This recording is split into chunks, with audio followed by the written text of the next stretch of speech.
Part 3, Chapter 15. More than just a pretty face. Texted it seemed to, I don't know, it was like I didn't care. At the same time, I couldn't be like, I'll miss you, because that'd just be weird. My phone buzzed as another text from her came through. You in?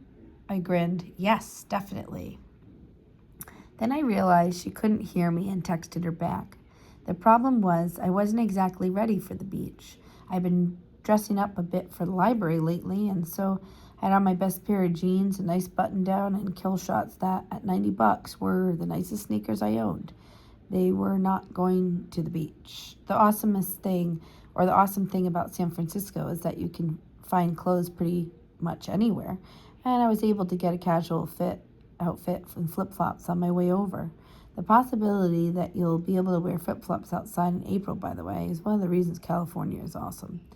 Anyway, that was how I came to meet Bisma wearing a Captain America shirt over khaki cargo shorts. Her sheer voltage of smile when she saw me froze in place, literally. I was walking toward her, she turned, and then I wasn't walking anymore. She jogged up to me instead, her brown ponytail trailing in the wind behind her. Hey, a Muslim cat, very political of you. I scratched the back of my neck. Actually, I just thought you'd like it. I know, she grinned. You look good, yes. Yes, that can't be helped. Come on, I'll introduce you to everyone. There were a few fires going, and she took me to the highest one. It crackled, sizzled, and hissed as it ate wood and fed on the wind. There were around 10 other people there, all of them Bisma's classmates, she explained, who decided to take a break from lab work. Bisma almost never comes out with us, a guy named Andre Sumar said. Always hurrying home to you, I guess. She hadn't even mentioned you, a girl named Abigail Winters said with a smirk. So private, you know. Akram, no one's going to steal your boyfriend if you bring him around. I waited for Bisma to correct them, but she didn't. Instead, she took my arm and said, he isn't the type to let himself get stolen. I looked at Bisma, who flushed, let me go, and turned to her friend Andre, asked, if you aren't playing right now, maybe Danielle could. Yeah, sure, yeah, he said, gesturing grandly to a guitar case resting by his side. By all means, sing to your girl. I definitely don't sing. How do you even know I play? I asked Bisma. You told me the first time we met. I can't believe you remembered that. There were a couple of awe noises. Andre had simple starter acoustic Yamaha. I picked at the strings experimentally. My fingers felt a little stiff and out of practice, which made sense since I hadn't played in forever. I cracked them as Bisma sat down cross-legged across from me. I started strumming a little, going through the chords, letting my memories of my fingertips come back, and then played an old song I figured none of them knew. They seemed to like it, though, or at least they were nice enough to say so when I was done. What was that? Andre asked. I'll have to check it out. It's an old one. My mom taught me. It's called The Book of Love. His mom taught it to him, Winters repeated. Where'd you find this guy? Bisma shrugged. Her friends were cool, and time passed quickly. I kind of wished I had a hoodie or something as the sun started to go down. When it comes to weather, San Francisco will always betray you. I was standing close to the fire, just watching Bisma, when Andre came up to stand beside me. She was laughing at something one of her friends had said, and lit by the orange glow of flames in the sand and by the sea. She seemed so rarely was perfectly herself, unburdened and alive. I wish she was like this all the time, I said, forgetting for a moment that I wasn't alone. Andre looked at me sideways. We've all noticed that she's been happier than usual. We were wondering why, so whatever you're doing, keep doing it. I'm not doing anything, even better. I didn't get a chance to ask what that meant because Bisma ran up to us. You want to go for a walk? Sure, I said, turning to Andre, who shook his head. You guys have fun. Bisma and I strolled along the edge of the water, our feet mostly staying on dry sand. That's amazing that you can do that. What? I asked. Just, make music by touching something. You can do it too, I thought, remembering how the rhythm of my heart had changed when she wrapped her arm around mine.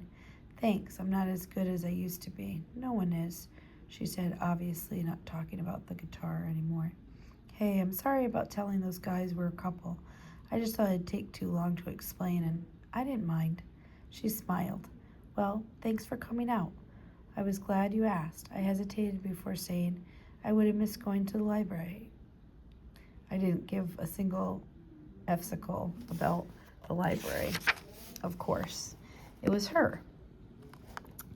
But this isn't the kind of thing you just come out and say to someone. I'm glad you've come to appreciate it. I know, right? It's crazy. Like, who even am I anymore? You'll figure it out. I believe in you. Why? I don't know. I just do.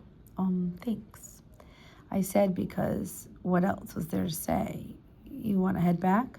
She looked back over her shoulder to the blaze where her friends were standing. It was almost the only fire still going. It had been getting close to 9 when the flames would have to be put out. Then she looked forward to the darkness stretching out in front of us. I'd like to keep walking, she said. If you'll walk with me. Yeah, I said, I will. What are you guys watching? Kaval asked, walking into the den to find Saurabh, Zar, and me collapsed in our usual spots on the super soft sofas in Savari's house. At least they used to be our usual spots back when the three of us hung out more, hogged Saurabh's parents' epic home theater to watch movie after movie. Now we rarely get together like this because Intizar gets irritated every time Saurabh made us take a prayer break. So I guess there are our unusual spots now. Kaval had been right. Saurabh did want me and Zar to come over for a movie marathon. It was a good peace offering, and I talked Intizar into it. I tried to catch her eye and give her a friendly smile. Things have been kind of frosty between us lately, but maybe they'd thaw out now that it was almost spring. She didn't look in my direction, though. The Taken series, Zar answered with an excited grin. With Liam Neeson, so much killing. Kaval rolled her eyes. Boys, just pointless violence, Zar said, defending his pick. Sora folded his arms across his chest. Actually, it isn't pointless. It's an affirmation of the idea that an amount of bloodshed is acceptable in defense of. Zar groaned. Dude, what? Saurabh asked. Why do you have to ruin everything? Seriously, Kaval agreed. You need to chill. She looked at me then, and I knew she was asking me to chime in and support her. Saurabh looked at me too, and I shrugged. Yeah, I've been kind of intense lately. Well, in case people haven't noticed, the world is an intense place these days. Everyone knows, Zar told him. You're not helping by going on all the time about it. No one said anything for a long while after that. Then Kaval asked, you guys want some popcorn? That, Intizar said, is the kind of talk you want to hear before a movie starts. Danielle, do you want to help? Do you come help me with it? Sure, yeah, I can do that. What do you need him for? Zar demanded. He cooks, Kaval said. It's just popcorn, though. I was pretty sure Zar didn't want me to be alone with Saurabh. Or I'm pretty sure Zar didn't want to be alone with Saurabh, who was still sulking because no one was interested in his socio-political analysis of Taken and its bloody sequels. I'll be right back, I said. Zar gave a sigh fit for the end of the world, but didn't say anything else, as Kaval led me to the kitchen in silence. It was only when she was pulling gourmet deep purple and ruby red kernels out of the pantry that she said, we didn't get a chance to finish talking at school, Tippett interrupted. I remember. Why were you meeting with him? He hates your Bengal famine idea, doesn't he? I shook my head. He doesn't actually. In fact, he liked it a lot. Oh, she bit her lip. Well, okay, that's good. Do you still need help with the paper? No, I got this. Thanks, though. Kaval dug around for a pot big enough to serve everyone. She didn't look at me when she spoke. You think I'm shallow, don't you? No, it's fine. I think you're shallow, too. Okay. Wait, not canola, unless you don't have coconut oil, I guess. Kaval, who was pulling a larger container of oil from the pantry, roughly shoved it back. I don't care about the effing popcorn. Sorry. You're just like me, Danielle. Why do you even like me? Have you ever thought about that? I had, in fact, thought about that quite a bit over the years. I like that you're fierce. You do what you want. You don't take crap from anyone. And, well, I like the way you look. I like the way you look too, she said, with a little less heat. See? We're the same. Shallow. You're judging me for wanting you to have a decent career is BS. I'm not judging you, Kaval. Seriously, you should have your own life. Or have the life you want. So you're going to do well in Renaissance Man? I am. That earned me a smile. And you'll go to Pakistan and go to college? I took a deep breath. I'd been crushing on Kaval for so long that I'd gotten in the habit of telling her what she wanted to hear just to make her happy. There was a part of me that still wanted to do that. But weirdly, in the moment, Churchill and the British popped into my head. They tried to make India what they wanted. They changed it, claiming that they were improving it. But war and suffering had followed. It wasn't until India was free that it had started to become something like itself again. And even now, it remained broken, divided into 3 countries. I meant what I told Tsar. Being in a relationship with someone meant compromise. You gave up things you wanted because your partner needed you too. I'd seen my parents do it for each other for years. What he'd been trying to tell me was, and what I saw now was that there were some things you couldn't compromise on. The things that were part of you, that made you who you were, who had to be appreciated by people who claimed to love you. Otherwise, they were just trying to make you what they were. That's not love, that's colonialism. I shook my head. You should have the life you want, Kaval, but I should have the life I want too. You can't have the life you want without me. I'm all you ever wanted. With that, she turned on her heel and left the kitchen, so I never got a chance to answer her. That was fine. I wasn't sure what I would have said to her anyway. As I made popcorn for the guys, I couldn't help but wonder if there would ever been a time when Kaval had said had been true. I didn't think so. Obviously, I imagined a future with Kaval, but I always had other dreams as well. How had she not seen that before, and how could she not see it now? I walked back to Sarab and Zar. They were still sitting on opposite ends of the room, looking frustrated with each other. I sighed. Whatever, I was over trying to get them to make nice. I hit play on the movie, and we watched it in silence. Well, we watched around half of it. About an hour in, Intezar got a text, reminding him that he was supposed to drop his father off at the airport for his latest business trip. Predictably, our friend had completely forgotten. We can watch the rest of it with Tsar another time, I said, after he'd gone. Sure, Sarab said, in an as if that's going to happen tone. Was there something else you wanted to do? We don't have to do anything. I'm very good at that. He smiled, reaching for the popcorn bowl again. I like my garam masala in here. It's a nice touch. I nodded. Thanks. He studied me for a moment, and then he said, what did you and Kaval talk about in the kitchen? Nothing. I hated lying to him, but there was no help for it. He clearly didn't believe me. It wasn't like he could call me on it. She did ask me to talk to you. That was the truth, at least. I didn't really feel like talking to Sarab about his getting super religious just now, but it was better than the path his conversation was going. About what? What you've been reading. Sarab gave me a confused look. Really? Al-Ghazali is fascinating.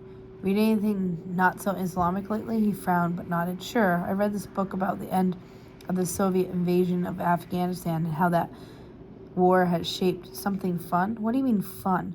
He asked it like I was a babbling idiot. You remember what fun is, right? Sarab ran both hands over his face, obviously frustrated. Look, we don't have time for fun, Danielle. I don't know how you guys can't see that. Tsar is off doing whatever he wants with any girl who will go out with him. You're cooking or whatever. I don't know how you guys do it in this world, this messed up world that is so cruel to people like us, that would crush you and crush me and everything we love if we gave it a chance. How can you let yourself be happy? I didn't have an answer. I never thought I needed permission to live my life. I just did it. Sarab got to his feet. There was a fire in him again. The one that had been there when he gotten into it with the sub in English class. It was quiet, burning anger that I'd seen at the mosque when he'd spoken about the village where innocent people had died. What's happening in this country, in this world? Do you ever know what the Saudis are doing in Yemen? What about what's happening in Myanmar, Sudan? What's happening at the borders of our own country? There is hatred in so many hearts, and you guys want to have fun? That's insane. I sank back into the couch, wondering what I could say, wondering what he needed to hear, wondering how long he would go on if I let him, wondering if this fire inside him would eat up everything that made my friend my friend. Sarab looked at me, a plea in his eyes, as if begging me to understand. We're Muslims and we're brown, man. This is the darkest time there has ever been to be those things. We're going to have to live serious lives. There it is. I saw it. Suddenly I understood what Sarab had gotten wrong. Maybe it was because I'd been thinking about history a lot more than I usually did. But I saw the flaw in the story. He started to believe, and I hoped he would listen when I pointed it out. It's not. It's not what? It's not the worst time ever to be who we are, Sarab tried to interrupt, but I pressed on. We went to the same Sunday school, dude. We read the same stuff. He gave me a look that could, if you were being kind, be described as skeptical. Fine, I didn't read anything, but I did have to sit through the lectures, and I was even awake for some of them. Do you remember people who were thrown out of their homes for their beliefs, exiled from their cities, chased across desert, hunted and stoned? Your people talking about the Prophet Muhammad, he said quietly. Sure. And his companions and the other prophets. Moses fled Egypt and wandered the desert, right? And Jesus, don't forget regular people, not just Muslims either, but like everybody. It's always been serious times, and through it all, people have had fun. They went to work, they had told jokes, they listened to music, they made the best food they could, they hung out with their friends, fell in love, got married, had kids and all that. Zara and I and everybody, we're just living our lives the best we can despite everything, like people always have. And what good has come from any of it? Well, you're here, and I'm here. Schraub exhaled, shook his head, and sat down. So what are you saying? I shouldn't fight it? Not all the time. I mean, sorry, it's been kind of exhausting just being around you. I can't even imagine what it's like being you. Thankfully, he didn't seem offended. You're saying that if we have to be human before we're anything else. That sounded good to me. Sarab had always been good with distilled wisdom. Yeah, so just relax every once in a while. You're the best of us, man. Sarab snorted and waved dismissively. You are, I insisted. You're going to be awesome, important. You'll make a difference. I know you will, but not if you burn yourself out by stressing over the things we can't control. We were quiet for a long time, both of us staring at the screen that had gone dark. Even though there was nothing on it, it still put out a dim glow. It's kind of my thing, you know, Sarab finally said. What? He smiled. Giving out good advice. It's my thing. You just stole. Sorry, I said. It won't happen again.